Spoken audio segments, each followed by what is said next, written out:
Awas jangan jadi ulama sogoan kau. Anjing. Begitulah ulama-ulama yang sogoan tuh, anjing.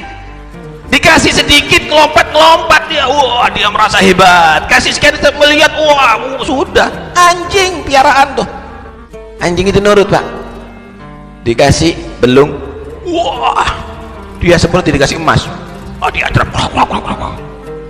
Disuruh ngelompat, disuruh menari. Anjing. Awas jangan jadi ulama cogoan kau. Akhirnya kamu dimisalkan seperti anjing persis. Disuruh menari, disuruh ngomong ini ngomong itu. Kenapa? Dapat duit terus. Wa mathaluhu kamathalil kalbi in tahmil alayhi yalhath aw tatrukuhu yalhath. Aku lebih takut kepada dia daripada kepada Dajjal. Ini orang lebih bahaya daripada Dajjal. Nabi ditanya, siapa ya Rasulullah? Nabi menjawab, ulama usuk, ulama yang becak, ulama yang buruk, ulama yang busuk, ulama yang suka memutarbalikkan ayat, yang mengharamkan yang halal, menghalalkan yang haram. Kaum zindik yang menggunakan ayat-ayat Al-Quran untuk membenarkan daripada kemungkaran dan kebatilannya. Na'udzubillah min dzalik. Jadi kata Nabi, ini lebih bahaya dari Dajjal, lebih menakutkan dari Dajjal, saudara. Inna lillahi wa inna ilaihi raji'un. Allahumma salli wa sallim wa barik ala sayyidina Muhammad wa ala alihi wa azwajihi wa dhurriyyatihi wa ahli baitihi wa ashabihi ajma'in.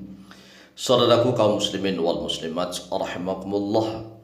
Pembahasan tentang ulama usuk, ulama yang buruk, ini adalah pembahasan kelas tinggi. Mengapa? Karena para ulama membahasnya di dalam kitab-kitab tasawuf. Sedangkan di dalam kitab-kitab fikih, para ulama fikih tidak menjelaskan tentang ulama usuk. Mengapa? Agar kaum muslimin wal muslimat yang masih awam mencintai para ulama. Entah itu ulamanya ulama baik, entah ulama buruk. Yang jelas dia bukanlah seorang munafik yang pura-pura masuk Islam untuk menghancurkan Islam dari dalam. Banyak sekali orang-orang yang munafik pura-pura masuk Islam, bahkan dia sampai pintar agama Islam, tapi tujuannya ingin menghancurkan Islam dari dalam. Sedangkan pembahasan ulama usuk, ulama yang buruk, ini biasanya oleh para ulama ahli tasawuf menjelaskan tentang ulama yang Islam, bukan seorang munafik ya, tetapi Islam, hanya saja kelakuannya, akhlaknya buruk. Dan oleh ulama-ulama ahli fikih jarang sekali memasukkan tentang ulama usuk. Mengapa? Ya, tujuannya agar orang-orang awam ini terlebih dahulu mencintai para ulama. Kalau mencintai para ulama berarti orang-orang awam mencintai ilmu. Oleh sebab itulah pembahasan ulama usuk ini adalah pembahasan tingkat tinggi yang dibahas di dalam kitab-kitab tasawuf. Jika kita membahas tentang ulama usuk, lalu bagaimana nih? Kisah di bawah ini sulit dijelaskan, yaitu kisah Habib Utsman bin Yahya menjadi mufti Belanda secara resmi pada tahun 1862 Masehi sampai 1899 Masehi. Sedangkan Perang Kesultanan Aceh terjadi pada tahun 1873 Masehi sampai 1913 Masehi.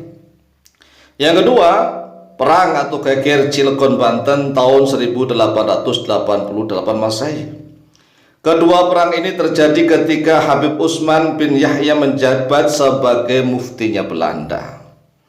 Lalu kira-kira apa yang diperbuat oleh Habib Utsman bin Yahya tatkala beliau menjadi mufti Belanda? Ini banyak sekali artikel-artikel tentang Habib Utsman bin Yahya. Yang menjadi mufti Belanda berarti kan sangat dekat dengan Snokkhorgrons.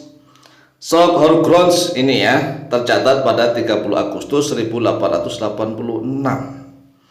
Coba dijelaskan, apakah memang benar Habib Utsman bin Yahya hanya strategi, hanya sebagai politik belaka, strategi ingin menghancurkan Belanda dari dalam, ataukah memang benar-benar menjadi pembantu Belanda, menggunakan ayat-ayat Al-Quran untuk menghancurkan bangsa sendiri? direnungkan dan betul-betul ditafakuri. Tetapi kita juga tidak bisa langsung menuduh bahwa Habib Utsman bin Yahya menjadi adik Belanda, karena kita tidak tahu maksud di dalam hati sebenarnya. Oleh sebab itulah jangan mudah-mudah sekali menuduh orang lain dengan sebutan ulama usuk, ulama anjing, ulama penjilat dan seterusnya. Ini sekali lagi adalah pembahasan tingkat tinggi. Pembahasan tingkat tinggi yaitu tentang ulama usuk. Di dalam sebuah artikel dituliskan karya Said Utsman diterbitkan dalam kerangka membela kebijakan kolonial Belanda. Kitab Minhaj al-Istiqomah fi al-Din bi as-Salamah 1889 sampai 90 berisi tentang gugatan atau peristiwa pemberontakan 1888 di Banten. Said Utsman mengkritik barisan ulama yang terlibat dalam jihad berupa bersatunya petani dan jaringan tarekat untuk melawan Belanda.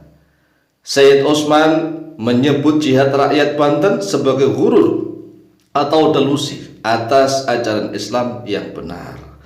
Ini kalau seandainya misalnya kita melihat zahiriyahnya, lahirannya, kan kita menghukumi itu adalah ala dhawahir, ya, atas zahiriyahnya, lahiriahnya.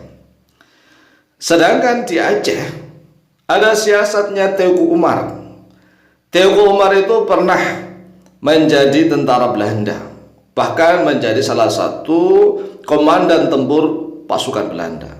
Tetapi Teuku Umar itu hanya siasat, strategi. Buktinya apa?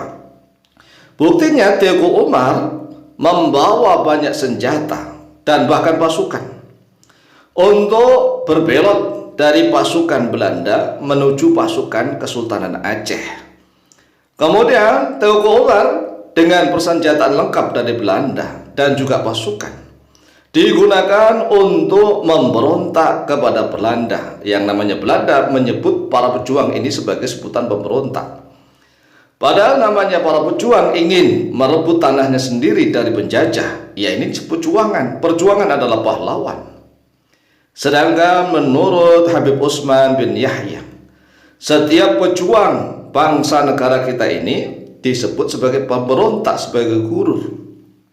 Lah, kalau seandainya ceramahnya Habib Taufik dan Habib Rizik Syihab menyebutkan tentang ulama su, maka ini sangat bahaya, bisa menyakiti perasaan Habib Utsman bin Yahya. Oleh sebab itulah kita memohon maaf apabila ceramah Habib Taufik dan Habib Rizik bin Syihab menyakiti perasaan Habib Utsman bin Yahya. Adapun artikel dari tulisan ini bisa dilihat di dalam deskripsi video ini. Demikian, tapi kurangnya mohon maaf. Akhirul kalam wallahu muwaffiq ila aqwamit thoriq. Wassalamualaikum warahmatullahi wabarakatuh.